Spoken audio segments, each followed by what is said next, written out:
কচু দিয়ে যে এত মজার একটা রান্না করা হয় আগে জানা ছিল না। আজকে রান্না করেছিলাম হচ্ছে শিং মাছ দিয়ে কচু।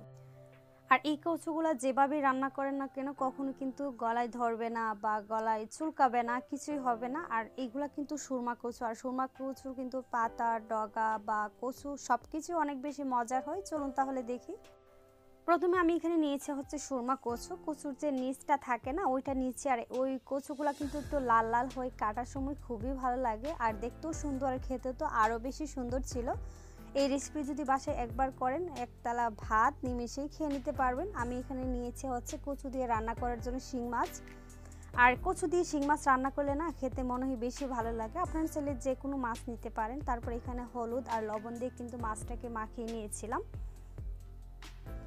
মাছটাকে মাখিয়ে নিয়ে তারপর কিন্তু আমি চুলায় একটা প্যান বসিয়ে দিয়েছি, আর প্যানটা যখন গরম হয়ে আসবে তখন এখানে দিয়ে দিব হচ্ছে তেল। আর আমি কিন্তু এখানে সরিষার তেল দিয়ে রান্না করব, যেহেতু আমাদের বাসায় বেশিরভাগ ক্ষেত্রে কিন্তু সরিষার তেল দিয়ে রান্না করা হয়। তারপর এখানে তেলটা গরম হয়ে আসলে তখন এখানে দিয়ে দিব হচ্ছে মাছ, আর যে মাছগুলোকে আমরা লবণ আর হলুদ মাখিয়ে রেখে দিয়েছিলাম।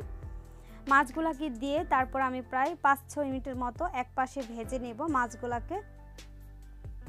আর এই পর্যায়ে কিন্তু চুলার আঁচটা মিডিয়ামে রেখে তারপর মাছগুলোকে ভাজতে হবে। আমি প্রায় 4-5 মিনিটের মতো মাছগুলো ভেজে নিয়েছি। এখন মাছগুলোকে এক পিস আমি উল্টিয়ে নিব। এই যে দেখেন এক পিঠ কিন্তু খুব ভালোভাবে মাছগুলো ভাজা হয়ে গিয়েছে, আর মাছ একটার সাথে একটা লেগে গিয়েছে, তাই একটা একটা করে কিন্তু উল্টানো যাচ্ছে না। আমি একসাথে অনেকগুলো উল্টিয়ে নিয়েছি। তারপর আরও 4-5 মিনিটের মতো আরেক পাশ ভেজে নেব। ভেজে নিলে কিন্তু আমার মাছগুলো কিন্তু ভাজা হয়ে যাবে। এই যে দেখেন আরেক পাশ কিন্তু ভাজা হয়ে গিয়েছে, আর একটু সময় নিয়ে একটু লাল লাল করে মাছগুলো ভেজে নিলে অনেক বেশি ভালো লাগে। এই যে ভাজা হয়ে গিয়েছে, এখন কিন্তু আমি মাছগুলোকে উঠিয়ে তারপর সাইডে রেখে দিব। রেখে দিয়ে এখানে কিন্তু দিয়ে দিব হচ্ছে কচু। আর এই কচুগুলো কিন্তু ভাপে দিতে হবে না, কোনো কিছু করতে হবে না, শুধুমাত্র এইভাবে ভেজেই রান্না করতে পারবেন, কারণ এগুলা গলায় ধরে না আবার চুলকায়ও না। এত মজার কচু এগুলা। তারপর এখানে আমি হলুদ আর লবণ দিয়েছি হচ্ছে। দেওয়ার পর এখন আমি ভালোভাবে মিশিয়ে নিয়েছি। মিশিয়ে নেওয়ার পর এখানে কিন্তু আরও আমি এখানে 1/3 কাপের মতো তেল দিয়ে দিয়েছিলাম। তেলটা দেওয়ার পর এখন আবারও ভালোভাবে নেড়েচেড়ে মিশিয়ে নিচ্ছি। মিশিয়ে নিয়ে তারপর কিন্তু আমি এগুলোকে ভেজে নেব। আর আমি ঢাকনা দিয়ে ঢেকে দিচ্ছি, ভাজাও হয়ে যাবে আবার সিদ্ধও হয়ে যাবে, একসাথে দুইটাই হয়ে যাবে। তাই আমি এখানে ঢাকনা দিয়ে ঢেকে 3-4 মিনিটের মতো এটাকে রান্না করেছিলাম। 3-4 মিনিট পর আমি ঢাকনাটাকে উঠিয়ে নিচ্ছি। উঠিয়ে কিন্তু এখন আবারও নেড়েচেড়ে ভালোভাবে মিশিয়ে নিচ্ছি। আর এই পর্যায়ে কিন্তু কচুগুলা খুব সুন্দরভাবে লাল লাল করে ভাজা হয়ে গিয়েছে। এখন কচুগুলাকে উঠিয়ে তারপর সাইডে রেখে দিব। এদিকে একটা প্যান বসিয়ে দিয়েছি, আর দিয়ে দিচ্ছে 1/4 কাপ সরিষার তেল। তেলটা যখন গরম হয়ে আসবে এখানে দিয়ে দিচ্ছে হচ্ছে 3টা মিডিয়াম সাইজের পেঁয়াজ কুচি। পেঁয়াজটাকে দেওয়ার পর এখন আমি 1 মিনিট বা 2 মিনিটের মতো পেঁয়াজটাকে ভেজে নেব। 2 মিনিট পেঁয়াজটা ভাজলে কিন্তু এরকমভাবে পেঁয়াজটা ভাজা হয়ে যাবে। তারপর এখানে আমরা দিয়ে দিব হচ্ছে রসুন বাটা। আমি এখানে 1 টেবিল চামচ দিয়ে দিচ্ছি এখানে রসুন বাটা। আর এখানে কিন্তু কোনো আদা দিতে যাবেন না, কারণ এই মাছ বা শিং মাছ দিয়ে এই কচু রান্নাতে কিন্তু আদা দিতে হয় না। এটাকে আমি ভেজে নিয়েছি 2 মিনিটের মতো। ভাজা হয়ে গেলে তারপর এখানে দিয়ে দিচ্ছি কিছুটা পানি, যেন মশলাগুলো পুড়ে না যায়। দিয়ে আবারও আমি ভালোভাবে মিশিয়ে নিয়েছি। মিশিয়ে হয়ে গেলে এখানে 1 চা চামচ দিয়ে দিচ্ছি মরিচের গুঁড়া, আর 1/2 চা চামচ দিয়ে দিচ্ছি হলুদের গুঁড়া, 1/2 চা চামচ দিয়ে দিচ্ছি ধনিয়ার গুঁড়া, আর এখানে দিয়ে দিচ্ছি হচ্ছে স্বাদ মতো লবণ, আর এখানে 1 চা চামচ দিয়ে দিচ্ছি হচ্ছে জিরা বাটা। ভালোভাবে নেড়েচেড়ে মিশিয়ে নেব। মিশিয়ে নেওয়া হয়ে গেলে তারপর ঢাকনা দিয়ে ঢেকে মশলাগুলোকে 7 থেকে 8 মিনিটের মতো কষিয়ে নিব।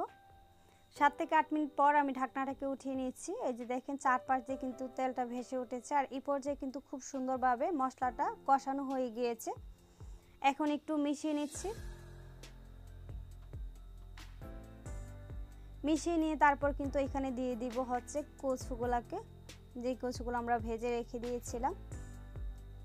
কচুগুলোকে দেওয়ার পর আবারও নেড়েচেড়ে ভালোভাবে মিশিয়ে নিচ্ছি মশলার সাথে।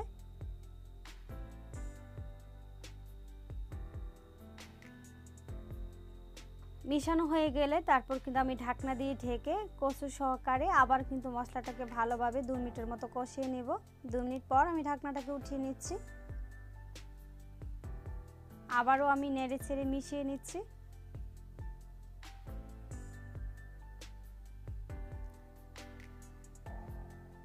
ভালোভাবে মিশিয়ে নিয়ে তারপর কিন্তু আমি এখানে দিয়ে দিব ভেজে রাখা শিং মাছগুলো।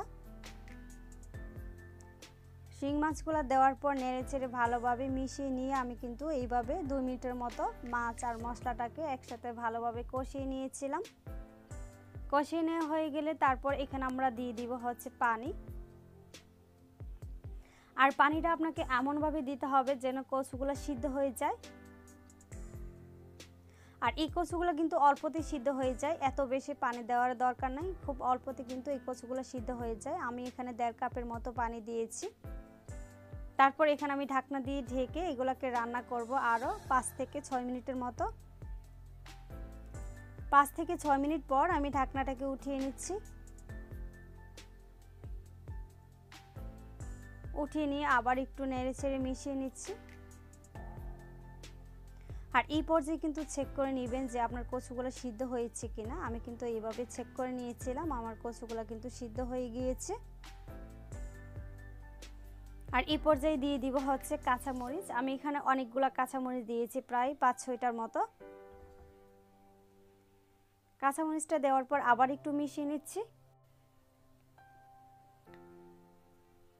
মিশিয়ে নেওয়া হয়ে গেলে আমি আবার কিন্তু প্রায় 3 থেকে 4 মিনিটের মতো রান্না করব ঢাকনাটা দিয়ে। 3 থেকে 4 মিনিট পর আমি ঢাকনাটাকে উঠিয়ে নিচ্ছি। উঠিয়ে নেড়েচেড়ে মিশিয়ে নিচ্ছি। আর এই পর্যায়ে কিন্তু আমি চুলাটা অফ করে দিব নেড়েচেড়ে মিশিয়ে। তারপর কিন্তু আমি এখানে দিয়ে দিব হচ্ছে ধনিয়া পাতা। আমি এখানে 1 মুঠো ধনিয়া পাতা দিয়েছি, দিয়ে ঢাকনা দিয়ে ঢেকে তারপর কিন্তু চুলাটা অফ করে দিয়েছি। মাশাআল্লাহ, দেখেন কতটা সুন্দর হয়েছে কালার, আর খেতে কিন্তু ভীষণ মজার ছিল। যারা কচু খেতে একেবারেই পছন্দ করে না তারাও যদি এভাবে কচু রান্না করে খান, দেখবেন যে সবাই অনেক বেশি পছন্দ করবেন। সবাই ভালো থাকবেন, সুস্থ থাকবেন। আর কচু কিন্তু আমাদের শরীরের জন্য খুবই উপকার।